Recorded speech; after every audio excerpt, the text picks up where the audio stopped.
It has been literally months since I've made a video, and I apologize for that. I don't really have any excuse. I was really busy between school, work.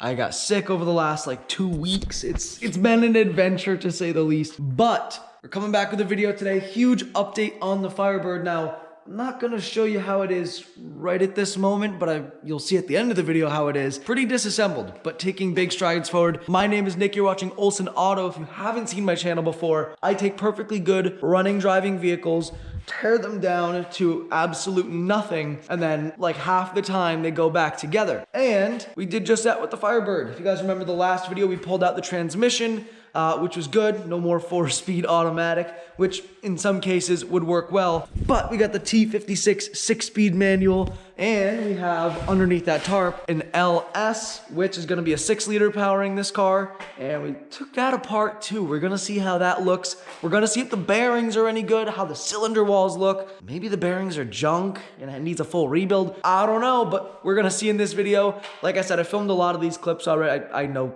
how all this is, but you guys don't, and that is the surprise here. So yeah, let's tear into this Firebird and let's see what I've been doing over the last 2 months. And of course, we are going inside the car. We gotta take out this other seat. I'm gonna put this hood on the floor over there, but I need another person. So yeah, but we're gonna take this seat out. Let's do it.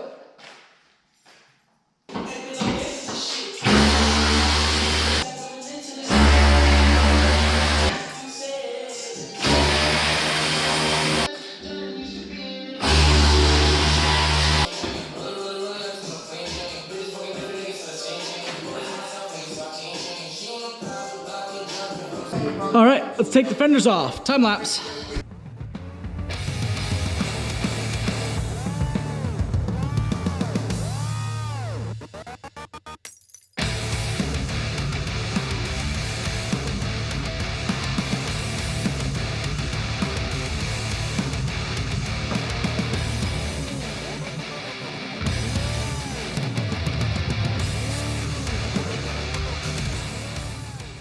All right. Fenders are off. That took, I don't know, 3 minutes. Super easy. I'm gonna drop the subframe. I, for some stupid reason, thought I wouldn't have to, but I gotta drop the subframe because I gotta paint behind the brake booster and all that stuff, but I also have to paint a lot of other intricate areas that really it's just easier if I take out the 4 bolts, disconnect the brake lines. So yeah, I guess we're dropping the subframe. Don't remember where I had the jack stands. I think they were under the actual front subframe mounts. So since there's a subframe there, I really don't know how I did all that. There's 2 little pinch welds though, and realistically the shell of the car is maybe 1,000 pounds on a good day. So I think we'll be perfectly fine. I'm gonna jack it up by the center of the subframe, move the jack stands to the pinch welds, take out the 4 bolts, disconnect the brake lines, drop the subframe and wheel it out of the way. I'm not gonna put another car in the back of the garage. I wanna be able to just focus the whole garage to this build, make it perfect, make it proper, make it sexy. So let's do it.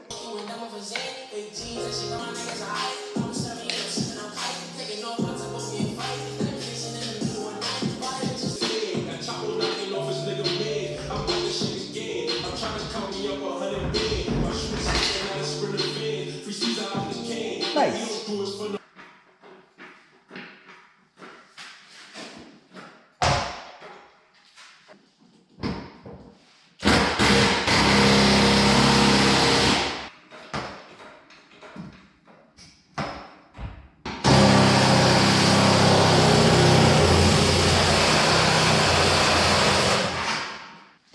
This is gonna be more aggressive than I want it to be, so I'll get it on camera. All right. So, the car's disassembled. I almost knocked that jack stand right out. That's so funny. So it's pretty disassembled.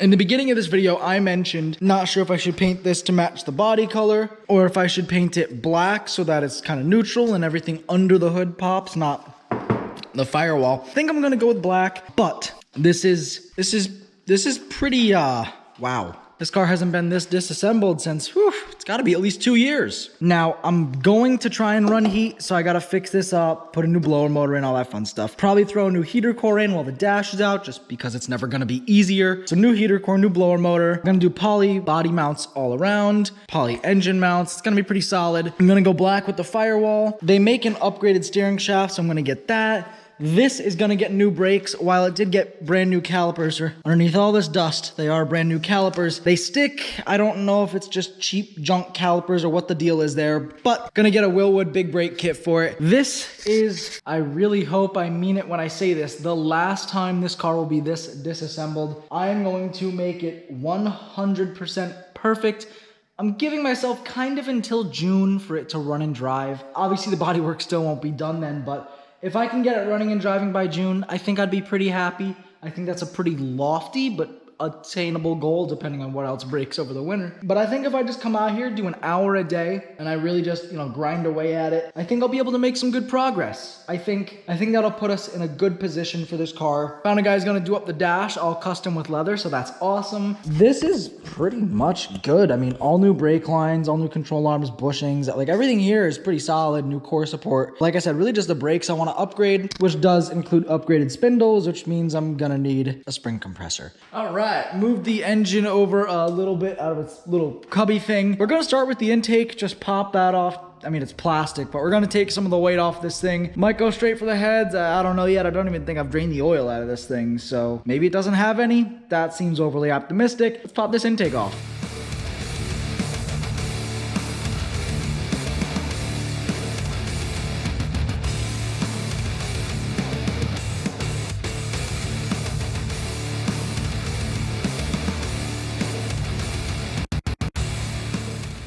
All right, the oil's drained out of it. Oil is looking pretty dang clean. Now, obviously the engine is not gonna waste my time cleaning heads that I'm not gonna have. We're gonna try and rotate this thing over a little bit. Trying to find a good way to grab her, because she's a heavy one. Awesome. Oh yeah, we're leaking about every fluid that we can right now. We got oil and coolant. Sweet.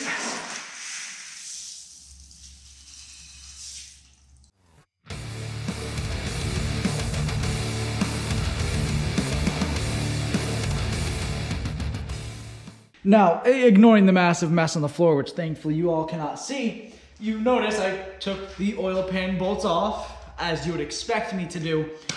The problem is typically an oil pan has a gasket and you gotta hit it with a mallet or pry it off, but this one not really, which is almost alarming. I mean, it's annoying having to fight it. Okay. All right. It's dumping oil on me. I've seen worse. A pickup tube, which looks pretty clean. I'm optimistic. So, for those of you who have never bought a used engine or inspected one, you're obviously looking for stuff in the oil pan. You'll notice there's some sludge in there, there's no doubt. None of it's really sparkling like metal flake. It's reflecting, but it's not sparkling. So that leads me to believe a lot of that is carbon buildup.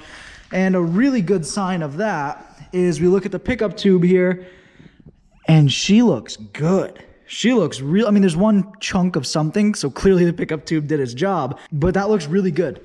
So I'm pretty optimistic. We're gonna pop the windage tray off here in the pickup tube. Yeah, see what's underneath it. We're gonna pull maybe a few rod caps, and we're gonna see what it really looks like in here. It's gonna get a new timing chain, probably a nice double roller setup.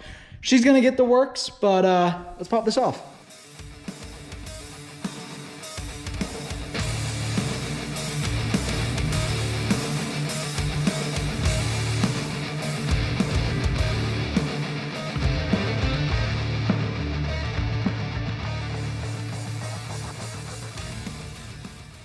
All right, windage train pickup tuber off. You can see, got your crank counterweights here, got your end rod caps, your rod end caps. That would be the correct way to say that. It almost looks like it could use a honing on the cylinder walls. I mean, it'd take 10 minutes to get the rotating assembly out, but it looks like it could almost use it. I'm gonna do a little more inspecting. We're gonna pop off a cap or two and see how it looks.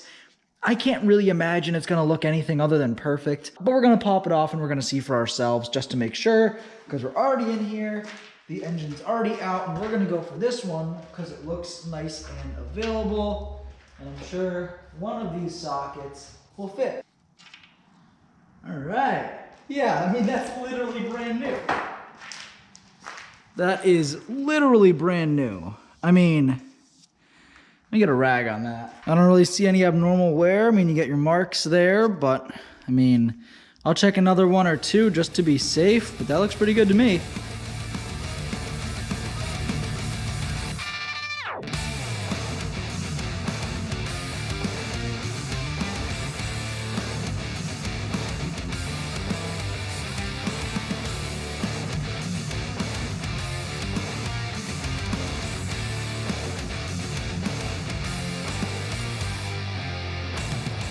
All right, so I had to use a Harbor Freight extractor to get the manifolds off, which, to be honest, did not expect it to work. I fought with it with a grinder for a little bit. Harbor Freight extractor actually worked.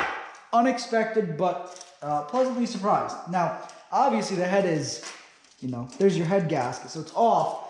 I made the dumb mistake of bolting my engine stand to the head. So now we're gonna make the possibly dumber mistake of rectifying that situation.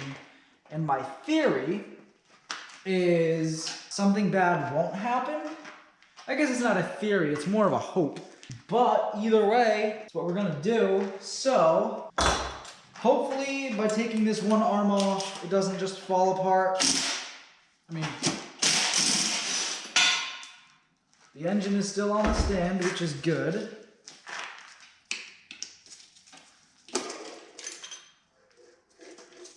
No, you guys can stay behind. No, stay behind. Good boy. Had to get the cherry picker to hold the engine up while I pop the flex plate off the back and take this head off and then rechange how the engine is mounted to the stand. So, cherry picker.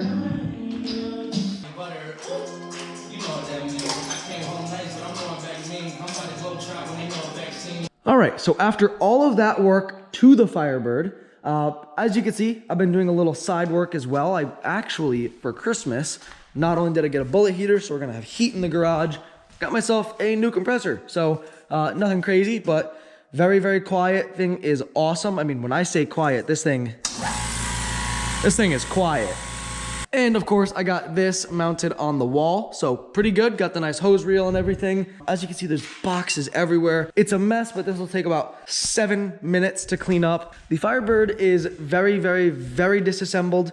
It's very shaved down, and I have made the executive decision. I'm gonna take the whole thing to bare metal. The whole firewall is going down to bare metal. All that old paint and grime and junk is going away. I'm gonna try spraying. I've never properly sprayed paint before, but we're gonna give it a shot and we're gonna see what happens. And if it comes out bad, I'll do it again. I'm not really too afraid to. But yeah, this is kind of where it sits. Again, I know this video is kind of a jumble of different clips of me working on the Firebird. The next video will be much better organized. Well, the next video I buy a new car. Yeah, I guess we'll see what that is. My New Year's resolution, it's now 2024. It's actually New Year's today, was to not buy any new cars. I technically bought it yesterday on the 31st, so it doesn't count. I'm not buying any more cars in 2024. We're building what we have, but next video, we're gonna take some big strides with the Firebird. I'm gonna try to get this firewall done in the next video. Do some patchwork, I'd do some metal work. It's gonna be fun. So, if you guys want to see that, make sure you subscribe and hit the notification bell so you don't miss out on that. Please, if you guys enjoyed this video, drop a like and comment down below if you have any advice for these videos. This one's a little bit of a one-off because it was all over the place, but if you have any advice for my editing style or anything, I love honest feedback. Don't bully me in the comments, but honest feedback is always appreciated. Like I said, thank you all so much for watching this video. I gotta clean up the garage and edit this video. Hope you all enjoy a happy new year, and I'll see you in the next one.